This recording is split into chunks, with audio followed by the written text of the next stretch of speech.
With heels, yeah.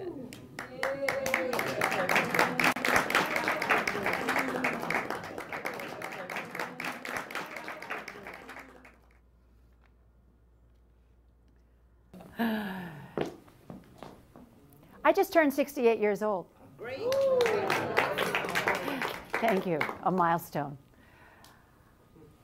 I don't feel 68. You don't act. So, how old are you? I don't mean in chronological years. I mean, how old do you feel? 27. I feel like I'm 19. I would like to ask you to set aside the old cliched ideas about retirement and come on an exciting and meaningful journey with me. Together, let's turn the concept retirement upside down, stand it on its head, and create a new paradigm for growing older.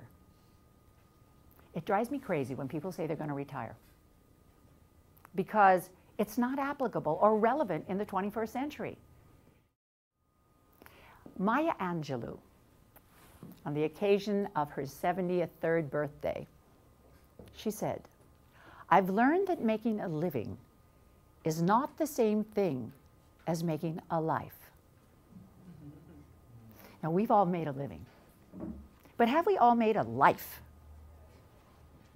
Work is important, but what's even more important is living creatively, because that brings context, creative context and meaning into our daily lives.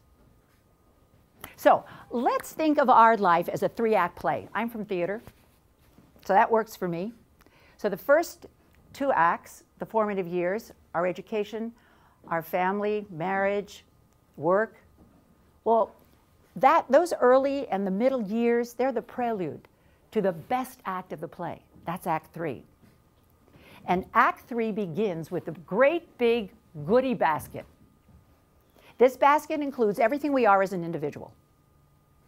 And you know what? We're a gold mine of thoughts, of ideas, passions, virtues, emotions, everything that we have ever experienced in life, our struggles, our successes, our joys, our fulfillments, everything we've ever done, everything we've ever been goes into this basket and sets us up for the perfect Act 3. And since we're going to go on this journey together, I want to share with you 5 meaningful, simple tools to help you get the life that you want and the life that you deserve in Act 3. Now, I'm sure you've heard of these tools. They're not new.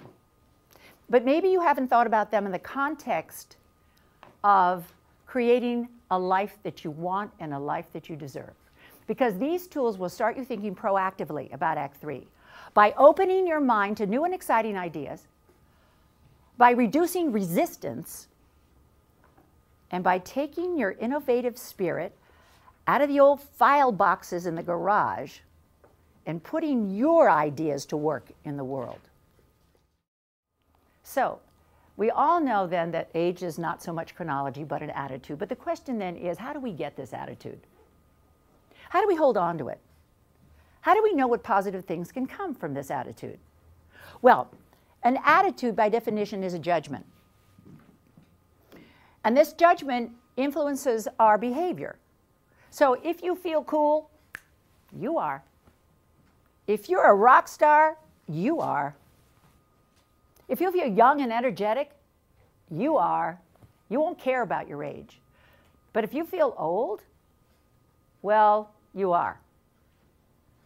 Are you a 60-year-old baby boomer who's moping around thinking self-defeating thoughts about what you're going to do for the rest of your life? Or are you a boomer who's jazzed about the idea that you can choose your own destiny, no matter your age? How many of you are jazzed about the idea that you can choose your destiny? Raise your hands. Yes. It's time now to start with our tools. And the first tool that I want to talk about today is have an attitude of gratitude. And this is a story that I want to tell you. But before I tell you this story, what I would like you to do is answer a question for me on that piece of paper that I gave you. And that's going to start off your thinking about the tools.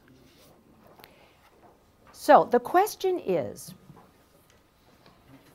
what is it that you cannot live without in your life? What is it? Don't censor yourself. First thing that comes into your mind. What is it that you cannot live without in your life? Just write it down. First thing. Now, I'm going to come back to this question several times in the speech, so you're going to have multiple times to answer. But the first thing, what is it that you cannot live without in your life? And then I'm going to tell you a story. Okay. Oh, you know what I need to do? I need to do a yoga pose, because this is my intermission. Here's my yoga pose. It's called a side arm balance. Here it is. I've got the mat out. I might as well do it. All right. That's a yoga pose. Remember, you're only as young as the health of your spine. All right. So one early morning, Friday morning, I'm taking a cab to LAX. And the cab driver was a Rastafarian from Jamaica. Now, I'm on my way to visit my family in Las Vegas. I've got 5 grandchildren, 2 sons, daughters-in-law, brother, best friend. They're all in Las Vegas. So I'm making my monthly trip. I'm a grandma warrior. So I'm slumped in the back seat. It's pretty early, and once in a while I look up, and the Rastafarian is looking at me through the rear view mirror. And he keeps eyeing me. And I had to go back to sleep and slump. And then finally I look up and he says, "You know what's wrong with you, Mom? You don't have enough gratitude." Now it's 5:30 in the morning, and gratitude is not on my mind. But I answer him in my early morning, raspy voice. "Dude, I'm a yoga teacher. I give gratitude in every class, every day I teach, and I'm happy as hell." But you know something? The Rasta was right. The most important thing that we can do is give gratitude. We are on this planet, and our life is a gift. Our breath is a gift. Shouldn't we say thank you at least once a day for our breath, our life? The second tool to get you the life you want in your Act 3, the life you deserve, is to be vulnerable. I once heard Dr. Brené Brown give a speech on the topic of vulnerability in the TED Talks. Maybe some of you are familiar with TED Talks. From her point of view, she said, to be vulnerable is to have real strength, not just the muscle kind of strength. She related a personal story that when she got in touch with her emotional palette, she was able to realize a more creative and fulfilling life. So how does vulnerability help us to get to an awesome Act 3? Well, to be vulnerable means to be openly, emotionally honest. And sometimes that's pretty scary, because we're subject to ridicule or embarrassment or criticism. And so we put up some barriers, defensive barriers, because we're hurt. But it is exactly that moment, paradoxically, when we are emotionally honest, open, that vulnerability will lead to creativity, and our minds will soar, our imaginations will open, and we're open to all those exciting ideas that we never even thought about. Vulnerability is an asset, it's a power, it's a strength for us. When we're vulnerable, our whole spirit changes. We have this yin and yang thing going on, opposing forces of energy.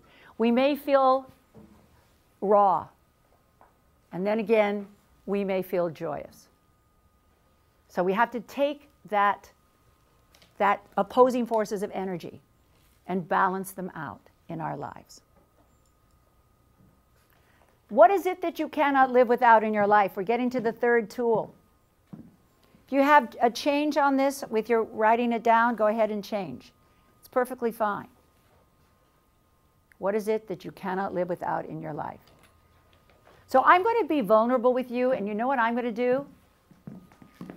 A back bend in high heels. Let's see if I can do this. All right. All right, that's being vulnerable, right? I didn't know if I could do it or not, but I'm taking a shot. I'm taking a chance. So the next awesome tool, meaningful and useful, to create an Act 3 is learn to adapt. Change. Adapt to change. We all know that the easier we adapt, the easier it is for us to live a happier life.